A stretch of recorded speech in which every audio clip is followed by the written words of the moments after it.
Malnutrition is the leading cause of disease and deaths in infant and young children, basically in sub-Saharan Africa. In Kenya, we are burdened with the triple burden of disease. We have overnutrition, undernutrition, and the micronutrient deficiency that we commonly refer to as hidden hunger. Malnutrition in children has negative impacts on their growth and development. It alters and impairs their immune function. It reduces cognitive and brain functionality, and this reduces their ability to learn and concentrate in school. In this particular video, I am going to talk about some of the signs that you can identify at home as a parent early enough before the effects of malnutrition set in, because unfortunately some of the effects of malnutrition can be irreversible if not acted upon immediately. So the first sign that I am going to talk about is the change in moods. Let's say your kid likes playing so much, they like interacting with others, and then all of a sudden their mood starts changing. They start being a bit lethargic, they start being a bit moody, they don't want to go outside and play anymore. That is a sign that something is actually off with their metabolic function and metabolic system, basically the energy release and utilization pathways. Another uncommon sign is basically the changes in skin colors and appearances. For most parents of African origin, our babies are expected to be dark colored, that African skin. So when your baby starts having like a pigmentation, like you have patches of very light and patches of very dark, then this can mean that something is off. Most commonly, it is usually an infection that has been due to the compromised immune function, which happens when there is limited nutritional supply or nutritional support. Of course, it is expected that they might get sunburns from the sun exposures, but because they are babies with proper nutrition, their skin and their cell renewal ability is faster, so they can actually maintain their normal color even in very sunny conditions. Another sign of malnutrition that is not so uncommon, but unfortunately it goes unnoticed for most parents, is the change in the hair texture. As a parent, you usually understand your baby's genetic makeup, and there is that expectations of how their hair or how their skin is supposed to look like. When something starts going off from the appearances, like their skin color starts changing, their hair color starts changing from the normal texture to the maybe too soft or too thin, that is definitely an indication of a lot of malnutrition that is going on. Fortunately for us, some of the early signs of malnutrition are actually visible. If we are keen as parents, we can actually observe when our babies are not getting enough. Another sign of malnutrition that goes unnoticed, and it can actually impair productivity, impair creativity, and even impair functionality later on in life, is the lack of concentration. You're having a very good child who's a very good student, then all of a sudden you start having complaints from their teacher that something is actually off, they are not concentrating, they are not active in class. Also some of the signs of malnutrition. As I promised earlier, I am going to talk about some of the things that you can do at the comfort of your home to help you protect and prevent the occurrences of malnutrition in your children. The first thing that I'm going to talk about is the importance of a balanced diet.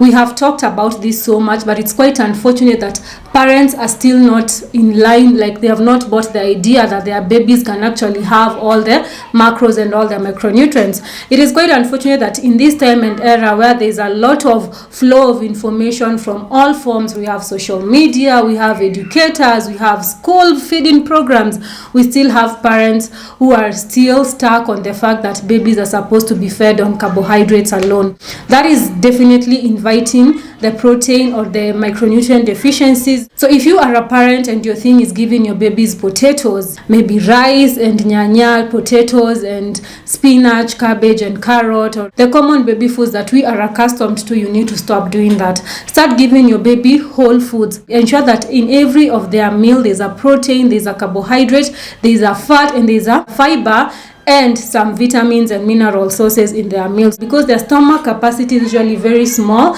We thank God because it increases with age, but before it does that, you need to ensure that they meet the increasing demands. As I said in this video right here, our babies' nutritional needs are actually very heightened. They are usually very, very high, but we still have their stomach capacity being tiny. So it is up to us as dietitians to ensure that you parents have the right information on the meal combinations to ensure that your kids are well taken care of. Another thing that I am going to insist on is the importance of feeding your baby diversity. If you eat ugali every other day, or if you eat githeri every day, for most of the millennials, millennials or the Gen Z who actually went to high schools, that actually people were being fed githeri every other day. They usually don't like githeris. My brother doesn't like it, my mother doesn't like it because she grew up eating it. So you can imagine if you as an adult start disliking certain particular types of foods, imagine what you're doing to your babies by giving them the same type of food every other day. In Kenya, we pride ourselves with diversity. Let's actually go back to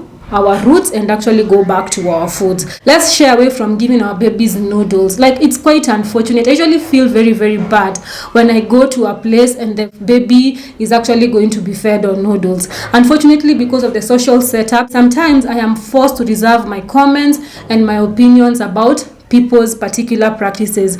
But here, kindly, let's shy away from feeding our babies noodles. Noodles is highly processed. It has high levels of additives. It is too much for your baby, and their cells are replicating. You're giving them something that is just flat, loaded with a lot of additives that is unnecessary, and the body cannot actually digest or even utilize some of those additives that are in those foods. Let's utilize what Kenya has. Kenya as a nation is quite rich, and it's about time that we understand the power that we have in our hands. If you are in an urban setting like me, like from next year, I'm going to be showing you videos of my gardening. Like, I'm going to start trying to grow some few foods here and there in my balcony. And I hope that we can take up the initiative to actually try urban farming, because we all run away from the rural areas that are very productive. I don't know, to come to Nairobi and start struggling. If you have some shamba at home, you have like an acre or two, please start growing your foods and make them as healthy and as organic as they can be, to ensure that we feed our generation and we feed our babies, to protect the future generation, because we don't want to be distinct. Come on. We are too beautiful to be distinct. And if you cannot, for many other reasons, grow your food, it is advisable that you ensure that when you're preparing your meals for your baby, you take up as organic foods as possible. Ensure that the foods are as indigenous, they are Kenyan as possible, and make them as varied. Use the different types of sources. If it's carbohydrate, we have the tubers, there's waru, there's ngwashe, there's muhogo. If it's grains, we have rice, we have maize, there's wimbi, there's mtama, all those grains and the millets.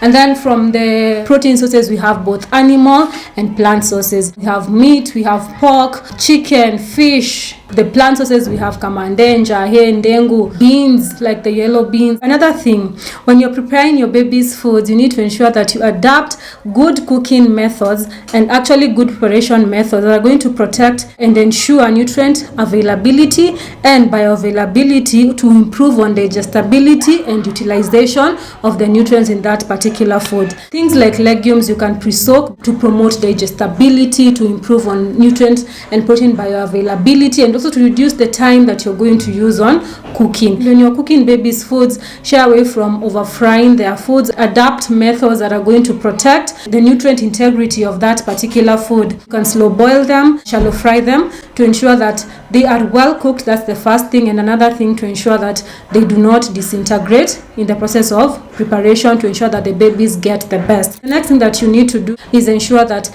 they are well vaccinated and they are actually well immunized. The government, through the Ministry of Health, offers free vaccination and immunization for all children up to 2 years. So ensure that you attend all those clinics that you have been scheduled. Ensure that your baby gets the necessary deworming, vitamin A supplementation, to ensure that we are not exposing our babies to these communicable diseases that are still quite common in Kenya. The next thing that you are going to do as a parent is actually to ensure that you promote food safety when it comes to their meals. Food safety comes in so different forms, because there is the aspect of understanding the type of foods that you're going to buy. If you're going to buy it from the store or the supermarket, read the food labeling, understand the nutrient composition, the food additives, the coloring, the preservatives that have been used in that particular food that you're going to feed your baby. That is the first aspect of food safety. The other aspect is ensuring that you clean the foods that you're going to prepare for your baby properly, to remove the toxins from the water, the pesticides that have been used to grow the foods. And the other thing is, when you're cooking them, ensure that they are properly cooked to prevent or to kill the microbials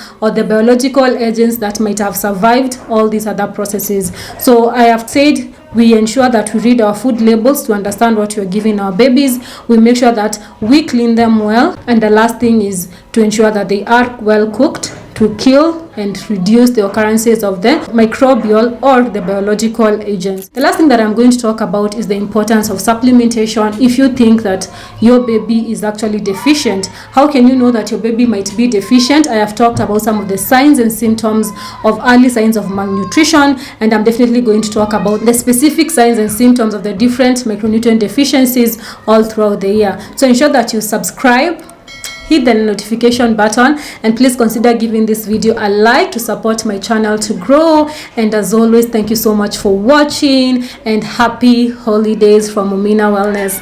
Thank you. Bye.